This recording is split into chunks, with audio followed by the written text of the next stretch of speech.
নমস্কার, দেখছেন talk to Bangla. আমি অভিষেক রয়েছে আপনাদের সাথে। এই মুহূর্তে যে খবর নিয়ে উপস্থিত হয়েছে, তামিলনাড়ু রাজ্য রাজনীতি এই মুহূর্তে চরম পর্যায়ে গিয়েছে এবং শেষ পর্যন্ত এই মুহূর্তে যা খবর, বিজয় থালাপাতি মুখ্যমন্ত্রী হওয়ার জন্য আবারও দেখা করেছিলেন গিয়ে তিনি রাজ্যপালের সঙ্গে, এবং রাজ্যপালের সঙ্গে দেখা করার পরবর্তী সময় এই মুহূর্তে কিন্তু যা খবর বেরিয়ে আসছে, আগামীকাল রবিবার তিনি শেষ পর্যন্ত সকাল 10টার সময় একদম সরাসরি মুখ্যমন্ত্রী হিসেবে শপথ গ্রহণ করতে চলেছেন। আপনারা জানেন যে বিভৎস নাটক ইতিমধ্যেই ঘটে গিয়েছে, কিন্তু শেষ পর্যন্ত সমর্থন লেটার এসে গিয়েছে সমস্ত দলের কাছ থেকেই, এবং বিজয় থালাপাতি তিনি চতুর্থবারের জন্য রাজ্যপালের সঙ্গে গিয়ে দেখা করেছেন আজকে সন্ধে বেলায়, এবং সেখানেও রীতিমতন বিস্তারিত নাটক কিন্তু ছিল। আপনাদের সম্পূর্ণটা বিস্তারিত বলি। এই মুহূর্তে টিভি কে তারা 108টি আসন পেয়েছে, কিন্তু সংখ্যার বিচারে সেটি 107। আপনাদের আগেই বলেছি যে যেহেতু বিজয় থালাপাতি নিজে দুটো সিট থেকে প্রতিদ্বন্দ্বিতা করেছিলেন, তাই সংখ্যাটা ধরা হবে 107। তো তার পরবর্তীতে কংগ্রেস তাদেরকে প্রথমেই সমর্থন করে দিয়েছে, কংগ্রেসের 5 জন এমএলএ দিয়ে। তাছাড়া এই মুহূর্তে বামপন্থী দল যে দুটো রয়েছে সেখানে তারা কিন্তু একটু দোটানায় ছিলেন যে তারা সমর্থন করবেন কি করবেন না। তো শেষ পর্যন্ত তারাও সমর্থন করেন, এবং সেই সমর্থন একদম সিপিআইএম এর কাছ থেকে এসেছে, সিপিআই এই যে দল তাদের কাছ থেকেও এসেছে, এবং সম্পূর্ণভাবে 4 জন এমএলএ এই দুটো দলের পক্ষ থেকে দুজন দুজন করে। এবং গুরুত্বপূর্ণ যে জায়গাটায় আটকে ছিল এখনো পর্যন্ত, শেষ যে দুজন প্রতিনিধি আটকে ছিল 118 ম্যাজিক ফিগারে পৌঁছানোর ক্ষেত্রে, ভিসি কে শেষ পর্যন্ত বিকেল বেলা 5টার সময় একদম তাদের সমর্থন পত্রটা পাঠিয়েছে, এবং শেষ যা খবর পাওয়া যাচ্ছে তাতে 118 হয়েছিল, কিন্তু তার পরবর্তীতে আইইউএমএল বলে একটি আঞ্চলিক দল, তারাও তাদের 2 জন এমএলএ দিয়ে সমর্থন করেছেন থালাপাতি বিজয়। অর্থাৎ সংখ্যাটা এই মুহূর্তে 120, এবং তার পরবর্তীতে থালাপাতি বিজয় একদম সেখানকার যে রাজ্যপাল তার সঙ্গে গিয়ে আবারও দেখা করেন। কিন্তু টুইস্ট এখানেই শেষ হচ্ছে না, টুইস্ট আরো বেশ কিছুটা বাড়তি রয়েছে তামিলনাড়ু রাজনীতিকে কেন্দ্র করে।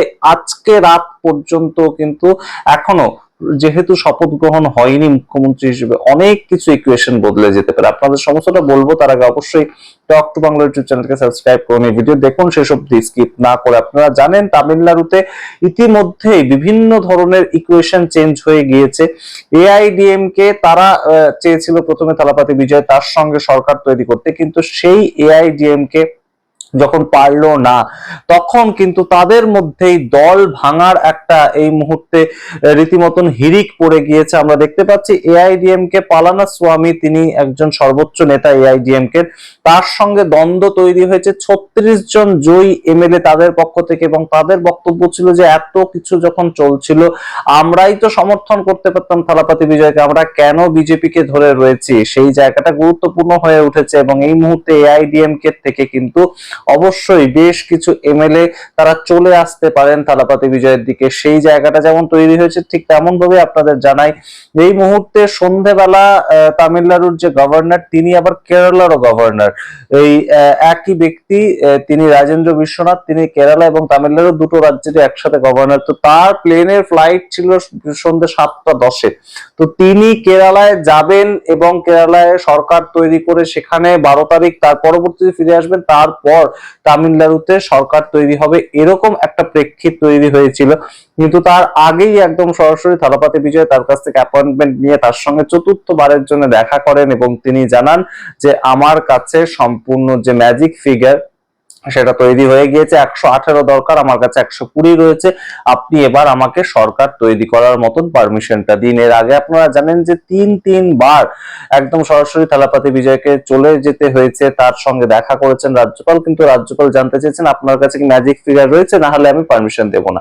তো সেই জায়গাটা এই মুহূর্তে আজকে জট কেটে গিয়েছে। এখনো পর্যন্ত যা খবর 120টা আসন, এবং তার মধ্যে কংগ্রেসের 5টা, সিপিআইএম এর 2টো, সিপিআই তাদের 2টো, ভিসি কে তাদের 2টো, এবং আইইউএমএল তাদের পক্ষ থেকে 2টো এই মুহূর্তে কিন্তু সমর্থন করা হয়েছে। এবং সবচেয়ে গুরুত্বপূর্ণ যেটা, ভিসি এর পক্ষ থেকে প্রথমে জানানো হয়েছিল, একটা সূত্রের খবর আসছিল যে ভিসি কে চাইছে তাদের উপমুখ্যমন্ত্রী দিতে হবে, যেহেতু তারাই কিং মেকার হিসেবে শেষ পর্যন্ত উঠে আসছে, তাদেরকে উপমুখ্যমন্ত্রী পদ দিতে হবে। কিন্তু শেষ পর্যন্ত ভিসি কে দল তারা কিন্তু সম্পূর্ণভাবে জানিয়েছে যে একদম আমরা নিঃশর্ত সমর্থন জানালাম, আমাদের কোনো পদ দরকার নেই, আমরা সরকারের সঙ্গে রয়েছি। কিন্তু এই কাজটা সম্পূর্ণটা করতে করতে এতই বিকেল হয়ে যায়, তার পরবর্তীতে কোনো মতে থালাপাতি বিজয় গিয়ে একদম রাজ্যপালের সঙ্গে দেখা করেন এবং আগামীকাল সেখানে কিন্তু শপথ গ্রহণ অনুষ্ঠান একদম সকাল 10টার সময় রয়েছে যেমন খবর পাওয়া যাচ্ছে। কিন্তু আজকে রাত্রির বেলাটা কেন এতটা গুরুত্বপূর্ণ, এই মুহূর্তে কিন্তু এআইডিএমকে তারা একটা যেমন তাদের মধ্যে একটা অংশ তৈরি হয়েছে, 36 জন এমএলএ সরকারে চলে যেতে চাইছেন, সেই জায়গাটা টিভিকে নেবে কি নেবে না সেটা পরের কথা। কিন্তু অন্যদিকে ডিএমকে আর এআইডিএমকে তাদের একটা জোটের খবর আগে আপনাদেরকে জানিয়েছিলাম, তারা কিন্তু এই মুহূর্তে বারংবার মিটিং এ বসছে। এআইডিএমকে এবং ডিএমকে দলের নেতারা বারংবার মিটিং এ বসছে এবং তামিলনাড়ুতে একটা বড়সড় হোটেলের মধ্যে তারা কিন্তু মিটিং এ বসছে। তো আজকে রাত্রের মধ্যে তারা যদি আবার একটা ম্যাজিক ফিগারে পৌঁছানোর একটা প্রেক্ষিত কোনোভাবে তৈরি করতে পারে, কারণ তাদের কাছেও কিন্তু সংখ্যাটা রয়েছে, সেটা যদি তৈরি করতে পারে এবং একদম সরাসরি গিয়ে শপথ গ্রহণের আগে যদি তারা আবার রাজ্যপালের সঙ্গে দেখা করে, সেই জায়গাটা নিয়েও কিন্তু একটা দ্বন্দ্ব এই মুহূর্তে চলছে। সুতরাং সম্পূর্ণ যে একটা জট কেটে গিয়েছে, অবশ্যই জট কেটেছে তামিলনাড়ুতে, টিভিকে দল একদম সরকারে এসে গিয়েছে সেটা ধরে নেওয়াই যায়। কিন্তু যদি অন্য দিক থেকে একদম ডিএমকে এবং এআইডিএমকে যে একটা লড়াই, সেই লড়াইটা ভুলে তারা বন্ধুত্ব না করতো তাহলে এটা ধরে নেওয়াটা অনেক সহজ হতো। কিন্তু এই মুহূর্তে তারা টিভিকে আটকানোর জন্য কিন্তু এখনো পর্যন্ত আজকে সন্ধ্যেবেলায় যখন টিভিকে তরফ থেকে থালাপাতি বিজয় গিয়েছিলেন রাজ্যপালের সঙ্গে দেখা করতে, তখনও আমরা খবর পাচ্ছি যে একদম সরাসরি ডিএমকে এবং এআইডিএমকে তারা একত্রিতভাবে বৈঠক করছেন এবং সেই বৈঠকটা ঠিক কতটা কার্যকর হয়, শেষ পর্যন্ত কোন জায়গায় তারা দাঁড়িয়ে থাকে নাকি বিরোধিতার জায়গাতেই দাঁড়িয়ে থাকবে, সেটা আমরা অবশ্যই দেখবো। কিন্তু অবশ্যই গুরুত্বপূর্ণ প্রেক্ষিত যেটা উঠে এসেছে যে একজন রাজ্যপাল তিনি কেন এইভাবে আটকাতে চাইলেন, তার নিজের কোনো স্বার্থ কি এর মধ্যে ছিল আমরা জানি না। তবে অবশ্যই সংশ্লিষ্ট মহলের তরফ থেকে যে প্রশ্নটা উত্থাপিত হচ্ছে যে রাজ্যপাল এইভাবে এই কাজ করছেন, সেটা খুব একটা কিন্তু দেখা যায় না, কখনোই এই ধরনের ঘটনা কিন্তু খুব একটা ঘটে না। এবং এই যে সামগ্রিক পরিপ্রেক্ষিতটা তৈরি হলো, এটার মাধ্যমে কিন্তু অবশ্যই একটা জায়গা উঠে এলো যে সাধারণ মানুষের ম্যান্ডেট সেটাকে অবশ্যই কিন্তু সবার আগে রাখতে হবে। কোনো মতেই সাধারণ মানুষের ম্যান্ডেটকে কিন্তু মানুষ, সে যে রাজনৈতিক নেতাই হোক না কেন, তারা অবহেলা করতে পারেন না। সিপিআইএম সিপিআই যে জায়গাটার জন্য অসুবিধা তারা মনে করছে, ডিএমকে সমর্থন পেয়ে তো আমাদের 4 জন বিধায়ক হয়েছে, তাহলে সেই ক্ষেত্রে আমরা সরাসরি চলে যাব একটা টিভিকে নতুন দল তাদের সঙ্গে। কিন্তু মূল যে জায়গাটা যে মানুষ চাইছে এই মুহূর্তে টিভিকে সরকার হোক, তো সে তাদের সঙ্গে যদি সরাসরি কেউ যুক্ত হয়ে গিয়ে তাদের সামগ্রিকটা একদম বাদ রেখে যদি মানুষের একদম সমর্থন করতে চায় মানুষের তৈরি সরকারটাকে, তাহলে অসুবিধা কোনো জায়গা থাকে না। এবং এই জায়গাটাই এই মুহূর্তে কিন্তু তৈরি হয়েছে। তামিলনাড়ুর রাজনীতি কিন্তু এই মুহূর্তে ভারতবর্ষকে অনেক বড় একটা নতুন দিক তৈরি করে দিয়ে গেল। এবং যে আমরা যাকে বিশ্বাস করি যে এরা সাম্প্রদায়িক রাজনীতি করে, এরা সেকুলার রাজনীতি করে, আমি সেকুলার রাজনীতির পক্ষে তাই এদের পক্ষে থাকবো, এরা সাম্প্রদায়িক রাজনীতি করে, আমি সাম্প্রদায়িক রাজনীতিতে বিশ্বাস করি তাই আমি এদের পক্ষে থাকবো, এইগুলোর কোনো মানে আদপে রাজনীতিক নেতাদের যে নেই, এগুলোর কোনো ভিত্তি রাজনীতিক নেতাদের মধ্যে নেই। তামিলনাড়ু কিন্তু এটা কোথাও গিয়ে একদম প্রমাণ করে দিল। সেই জায়গাটায় দাঁড়িয়ে কিন্তু একদম ক্ষমতা যেদিকে সেদিকে সবাই ধাবিত হতে পারেন, একত্রিত হয়ে ধাবিত হতে পারেন, সেটা কিন্তু আমরা দেখতে পেলাম এই মুহূর্তে যখন বিজেপি সরকারের রিসেন্টলি আনা একটা বিল, সেটাকে রীতিমতন তামিলনাড়ুর প্রাক্তন মুখ্যমন্ত্রী এম কে স্ট্যালিন লাইটার দিয়ে পুড়িয়েছিলেন এবং সেই ভিডিও আপলোড করেছিলেন এপ্রিল মাসে।